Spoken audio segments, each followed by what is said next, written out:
Hai teman Kilin, perkenalkan, saya Kilin yang akan menemani malam-malammu bersama teman tak kasat mata. Kilin akan membawakan cerita-cerita seram yang membuat bulu kuduk kalian merinding. Cerita pengalaman Kilin bersama teman-teman dan keluarga Kilin yang boleh dipercaya, boleh tidak. Yang pasti, akan ada yang menemani kalian saat mendengarkan cerita ini. Sebelum kalian mendengarkan cerita Kilin, jangan lupa untuk subscribe, tekan tombol lonceng, like, comment, and share ya. Hai, aku Kilin. Hari ini, Kilin akan bercerita mengenai pengalaman sobat Kilin yang kita sebut saja Mas Anto.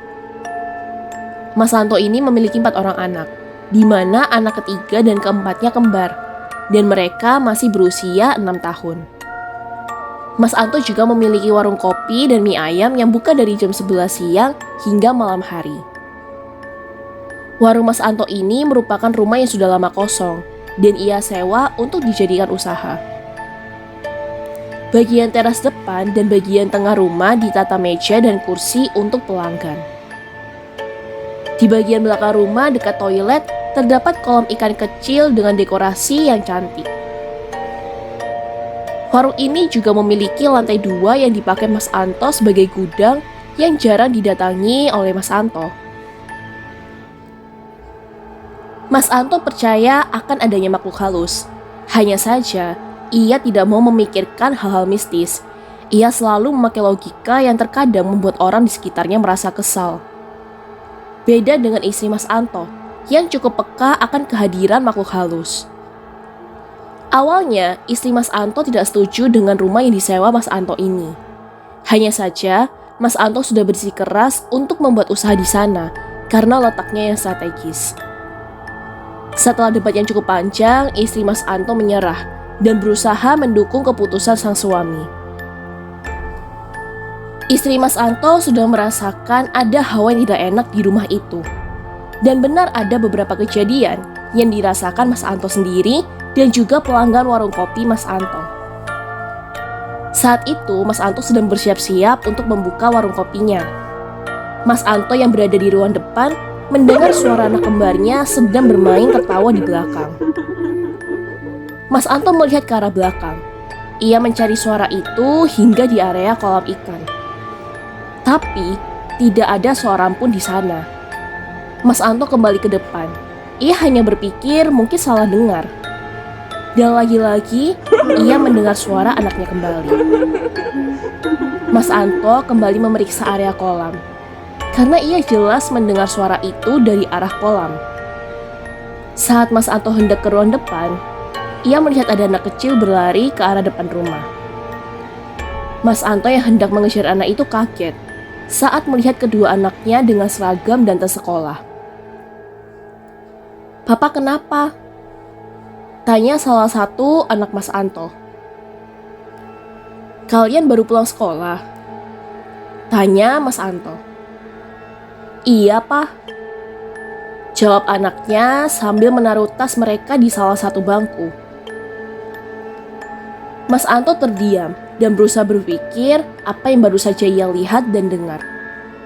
Tidak lama pelanggan mulai berdatangan dan Mas Anto fokus dengan pekerjaannya.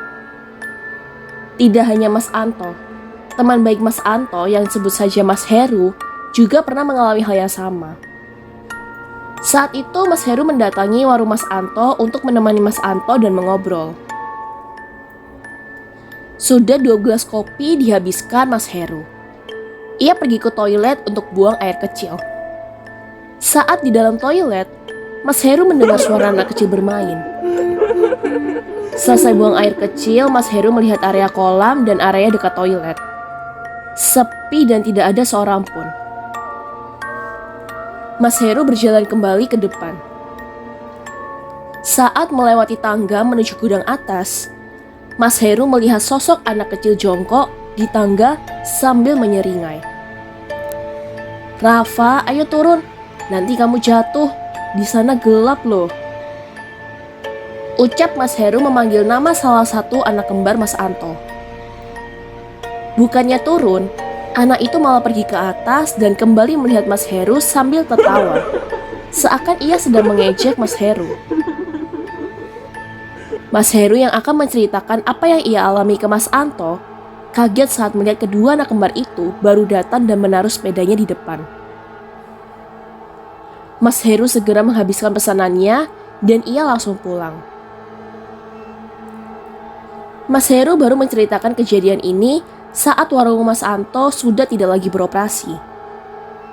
Iya, saat ini warung Mas Anto sudah tutup teman Kilin. Kejadian-kejadian ini dialami sekitar tahun 2022 sampai 2024 lalu. Beberapa saat kemudian, saat malam, Mas Anto mendapat pelanggan baru yang ia tidak pernah tahu. Bukan tetangga sekitar ataupun pelanggan yang biasa mendatangi Mas Anto.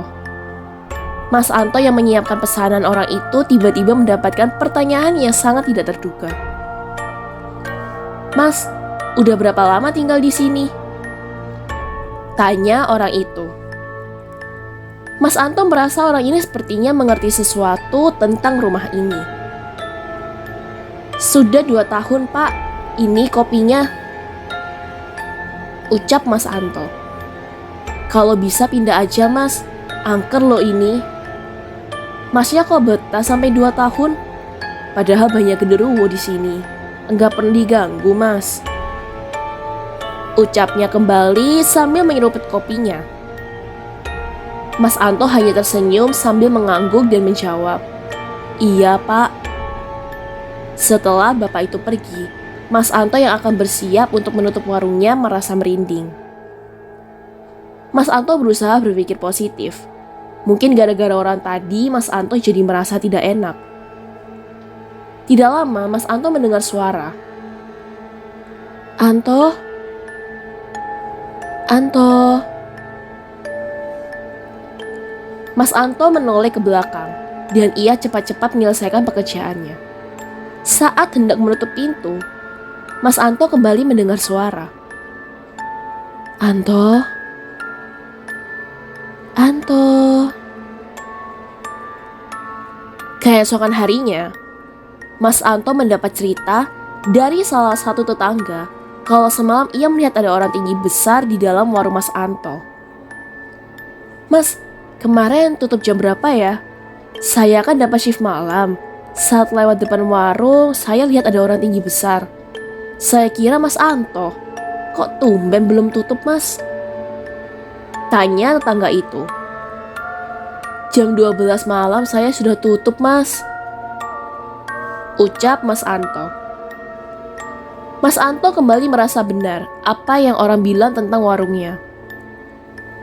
Tidak hanya sosok anak kecil dalam jumlah banyak dekat kolam yang sering dilihat para pelanggan. Sosok besar yang disebut genderuwo pun juga beberapa kali menampakkan diri dan membuat para pelanggan ketakutan. Setelah banyaknya kejadian yang Mas Anto dan para pelanggan warung alami, kejadian aneh pun dialami anak Mas Anto.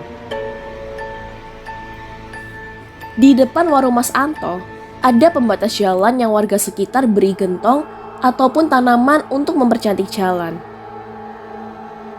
Saat liburan sekolah, kedua anak kembar Mas Anto bermain bersama dengan anak-anak lain sekitar sana. Salah satu anak Mas Anto melihat ada yang sedang mengintip dari dalam gentong. Ia pikir saudara kembarnya atau teman-temannya lain. Ia menghampiri gentong itu dan menengok ke arah dalam gentong. Betapa terkejutnya, gentong itu ternyata kosong, dan sosok anak kecil yang tadi mengintip tidak ada. Anak Mas Anto berlari ketakutan. Karena kejadian itu, anak Mas Anto tidak berani ke kamar mandi ataupun tidur sendiri. Kali ini sosok penghuni warung tidak hanya menampakkan diri ke Mas Anto ataupun pelanggan. Mereka mencoba menyakiti anak Mas Anto. Setelah tidak lagi ketakutan, anak Mas Anto yang lebih peka daripada saudara kembarnya bermain bersama di area depan warung. Tidak ada bebatuan, tidak ada juga benda yang menghalangi langkahnya. Anak Mas Anto tiba-tiba terjatuh dan lututnya terbentur aspal. Hanya terjatuh dan terbentur, anak Mas Anto harus dibawa ke rumah sakit untuk dijahit di bagian lututnya. Ana Mas Anto 2 kali dijahit di bagian lutut yang sama, karena saat ia hendak meluruskan kakinya, jahitan itu kembali robek dan mengharuskan ia mendapat jahitan itu kembali. Saat ditanya Mas Anto dan istri, anak mereka berkata kalau adiknya terjatuh sendiri. Tidak ada yang mendorong dan tidak ada benda di sana yang membuat adiknya jatuh. Aku juga nggak tahu, Ma, Pak. Tiba-tiba jatuh dan sakit lutut aku. Ternyata sudah sobek. Jawabnya sambil menangis. Beberapa warga yang mengetahui anak Mas Anto terluka mengatakan kalau anak itu terjatuh karena tersandung sosok tak kasat mata penghuni warung. Tidak hanya warung Mas Anto, sebelah kanan dan kiri warung ada rumah kosong juga infonya sudah bertahun-tahun kosong. Kalau warung Mas Anto sedang ramai, beberapa pelanggan memarkirkan kendaraannya di depan rumah kosong itu. Dan saat hendak memarkirkan kendaraan, mereka melihat ada bayangan yang seakan-akan ada penghuni lain dari sebelah kanan dan kiri warung. Malah ada pelanggan saat Sabtu malam minggu yang nongkrong di warung hingga tengah malam melihat ada sosok hantu muka rata di sana. Ada juga yang mengatakan melihat sosok dengan wajah yang hancur.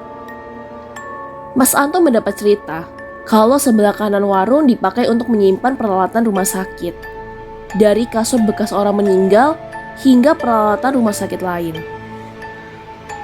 di mana peralatan itu membawa hawa orang-orang yang sudah meninggal di rumah sakit. Karena berbagai macam penampakan dan gangguan yang sudah dialami Mas Anto dan keluarga, para pelanggan juga sering ketakutan melihat sosok dari dalam warung dan sebelah kanan maupun kiri warung. Mas Anto memutuskan tidak memperpanjang sewa dan menutup warungnya. Bagaimana teman Kilin? Apakah kalian memiliki pengalaman horor yang tidak kalah seram? Kalau teman Kilin memiliki cerita seram lainnya, jangan lupa bagikan cerita kalian di email Kilin atau di kolom komentar di teman Kilin. Siapa tahu cerita kamu yang akan Kilin bacakan selanjutnya. Terima kasih karena sudah mendengarkan cerita Kilin hari ini. Jangan lupa datang dan dengarkan cerita-cerita seram Kilin lainnya. Terima kasih juga untuk subscribe, like, share, dan komennya teman-teman Kilin.